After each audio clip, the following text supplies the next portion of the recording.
G'day guys, welcome to What's Cooking Good Looking with your host Luke Fink. Not really guys, welcome to another video. Just cooking up some breakfast and then we're going to get into some working on the 370Z because we have a drift night on tonight. I need to finish off on some of those cooling mods I was getting done. So yeah, let's get into that. First we're going to finish cooking up this maple flavored bacon, some mushrooms, tomato, and then some low carb bread. Trying to do a little bit of a diet thing while I'm back here guys. Obviously lighter me will be a faster me in a drift car I guess. I don't know. Let me know what you reckon down below. Will the weight help with drifting? Or am I better off shedding some weight? I want to shed weight anyway, but yeah, let's get on with it. There we go. I'm a big breakfast guy. I don't know about you guys, but whenever I can, I try and make like a really good breakfast at home or go out and get a really good breakfast whenever I do have time. Or are you more of a go past the server and grab a meat pie and a Big M or whatever else? If you're an SA, you get the Farmers Union. Let me know in the comments down below. We'll get this eaten and then go and get some work done on this 370.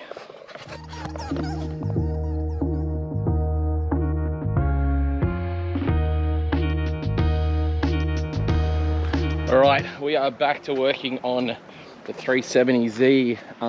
You see, it's had a clean.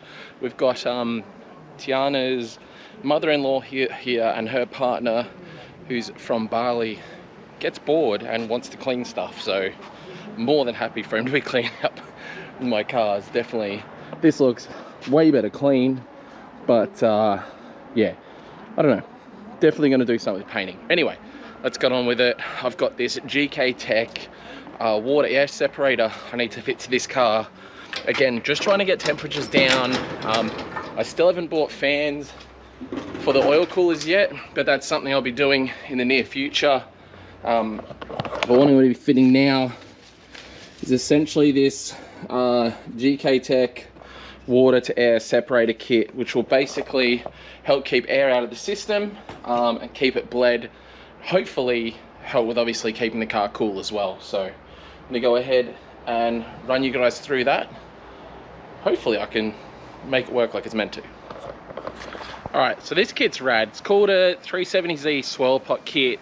GK Tech do them for 350s and other cars as well. You can pretty much adapt these kits to anything, but this particular kit obviously is for the 370Z. So we're gonna go ahead.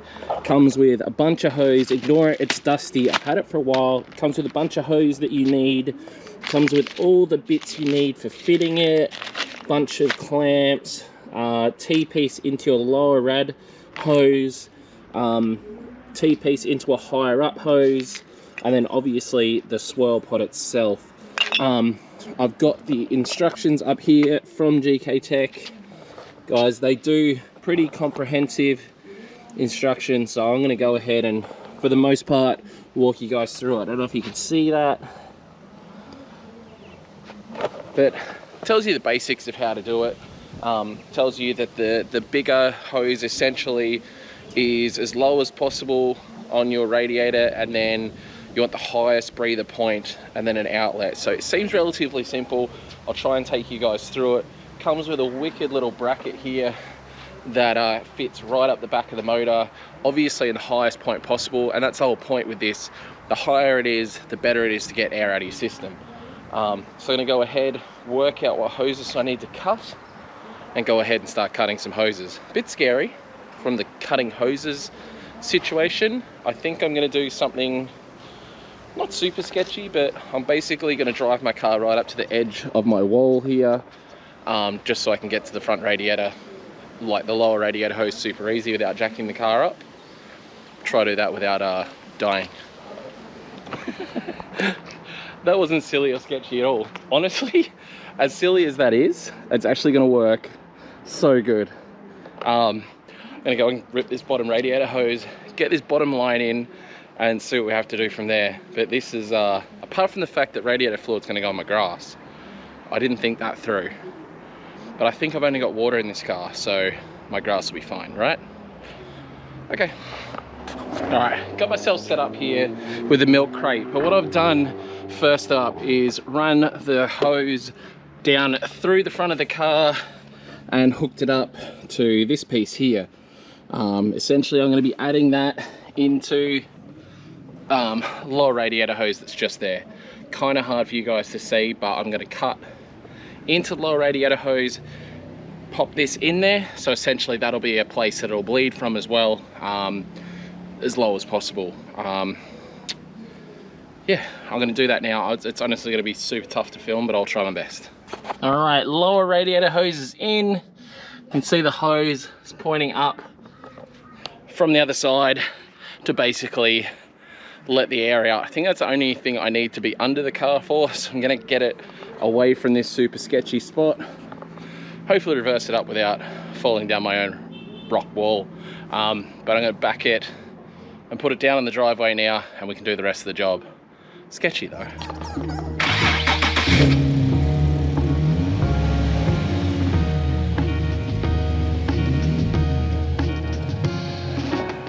All right, now basically got to search around in the bay the highest possible radiator point where I can get air from as well, and then I'll go ahead, hook all the lines up to the swirl pot, and then hopefully, in theory, should be all good to just bolt the swirl pot on. But I'm gonna go through, make sure I definitely find the highest possible point, because there's so many radiator hoses on these cars, it's ridiculous. So just gotta go through, find the highest point. I've got to run a hose from the bottom as well, so I've still got a few hoses left to run, but I don't know, I'm pretty confident this is definitely going to be a good thing, because the higher your essentially your radiator cap is, the higher the air will go, less air in the engine, more better.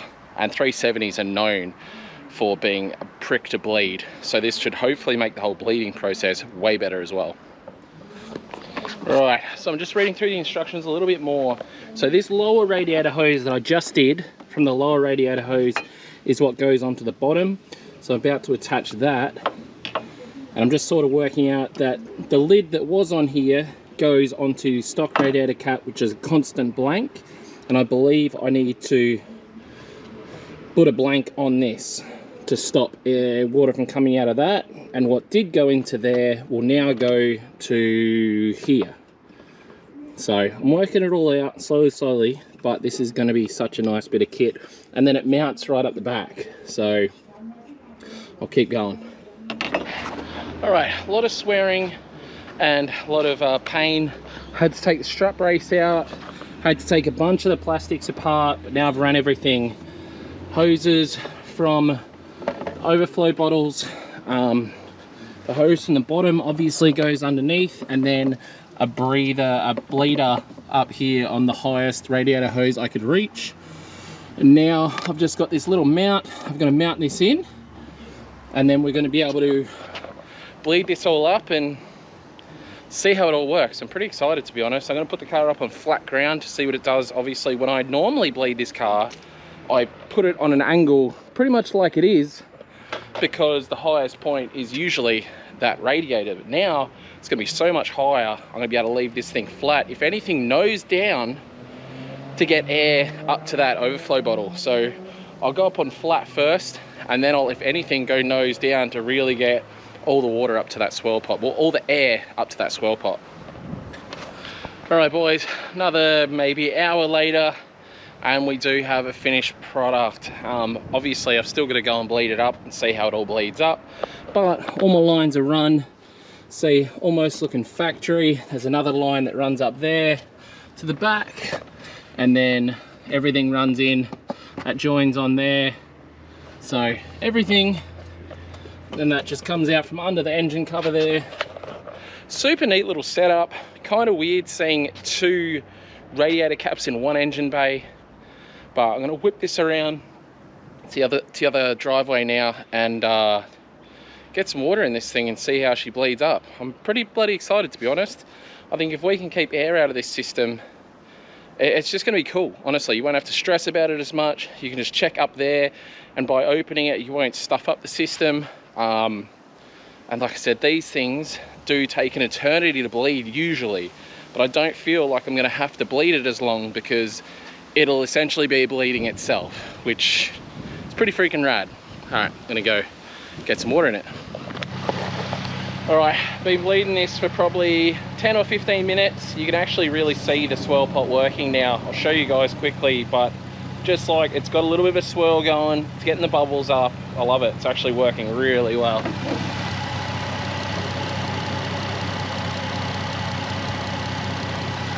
So you see there, it's spinning away and then gets that little burp going. It's exactly what it's meant to do, is why it's called a swirl pot. All the pipes sort of come into it from an angle, so it starts spinning and then obviously helps pull the air out that way. But yeah, it's cruising along nicely. No huge burps, just little bubbles all the time, which is literally exactly what I'd love it to do. Wish I could get this engine detailed. I definitely don't want to do it, but I don't know, maybe when I get my new headlight, I'll get this engine bay detailed up, because it is filthy. All right, I believe this system is pretty well bled up now. Just gonna jump in the car. I've got the heater absolutely cranking, obviously as you do, to get the temp out of everything. Fan still hasn't come on, but I feel like that's more to do with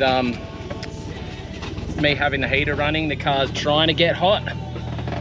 Got it fairly hot. I'm gonna see if I've got enough time to chuck my wing on. So I'll see how we go, see if we can get this wing on before we get this thing back down at Archie. If I can get the wing on, that'd be kind of cool. All right, tried a bunch of different variations with the wing. I hoped, I guess, that the stands that were off my 350 would fit the BCL wing on the back of the 370. Untrue, doesn't work. But I've kind of got the wing in a spot where I'd love to put it. I'll show you guys now. I had to park my car in a way where you see literally the worst side of the car, but this is the sort of idea I've got. Running it like low down. I don't know, I always love the look of a low wing. I think that's pretty cool looking. So just, you know, not a ducktail by any means, but just a low slung GT wing. I can't think of the actual name for it, but I don't know. If I can get some mounts done, even if it's just slightly higher than it is by a couple of inches, but still kind of low, nice steep angle on it, I think that's going to be the way forward. But yeah, I still got to pick up my headlight. Don't worry, it's going to happen soon. And when I get the headlight, I'm going to fix up this whole front corner, front bumper not fitting properly thing. And overall, happy with the work over the last 2 days on the 370Z. Gonna take it to the track tonight, give it a thrash, but you guys will see that in tomorrow's vlog. Thanks heaps for watching, guys. Peace out. I'll see you in the next one.